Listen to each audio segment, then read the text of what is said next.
Hi అండి, నేను మీ మనోజ్ కుమార్. మీరు చూస్తుంది ఇప్పుడు సూర్యోదయ ప్రాపర్టీస్. మీ ముందుకి ఎక్సలెంట్ 3 ప్లాట్లు అయితే తీసుకొచ్చేసాను. ఈ వీడియో మొత్తం చివరి వరకు చూడండి.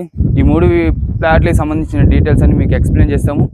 పూర్తిగా వీడియోని చివరి వరకు చూడండి. ఫస్ట్ టైంగా నా వీడియోని చూస్తే లైక్ అండ్ సబ్స్క్రైబ్ చేసుకోండి. పక్కనే ఉన్న బెల్ ఐకాన్ ఆన్ చేసి పెట్టుకోండి. ఈ ప్లాట్కి సంబంధించిన అన్ని ఎక్స్ప్లెయిన్ చేస్తాను, పదండి. ఈ ప్లాట్ డైమెన్షన్ కానీ చూసుకుంటే ముందు వచ్చేసి మనకి 24 ఉంటుంది, లోపలికి వచ్చేసి 50 ఉంటుంది సైజ్. ఈ ప్లాట్ కి ముందు 30 ఫీట్ రోడ్ ఉంటుంది, ఇళ్ళకి మధ్యలో ఉంటుంది. ఈ ప్లాట్ నుంచి హైవేకి 1.5 కిలోమీటర్ ఉంటుంది. ఈ ప్లాట్ వచ్చేసి తుర్కేంజల్ కమ్మగూడలో ఉంటుంది. ఈ ప్లాట్ నుంచి ఎల్బీ నగర్ మెట్రో స్టేషన్ కి 10 కిలోమీటర్ డిస్టెన్స్ లో ఉంటుంది. ఓఆర్ఆర్ నుంచి 5 కిలోమీటర్ డిస్టెన్స్ లో మన ప్లాట్ అయితే ఉంటుంది. ఈ ప్లాట్ కి దగ్గరలో ఫాక్స్కాన్, రంగారెడ్డి కలెక్టర్ ఆఫీస్, ఏఎన్స్, టీసీఎస్ కంపెనీ దగ్గరలో ఉంది. ఈ ప్లాట్ ప్రైస్ కానీ చూసుకుంటే గజం వచ్చి 34,000 చెప్తున్నారు. ఈ ప్లాట్ విజిట్ చేయాలనుకుంటే ఈ ప్లాట్ మీద మీకు ఏమైనా డౌట్స్ ఉన్నా పైన కనిపిస్తున్న నెంబర్కి అయితే కాల్ చేయండి. వీడియోని లైక్ చేసి సూర్యోదయం ప్రాపర్టీస్ని సబ్స్క్రైబ్ చేసుకోండి.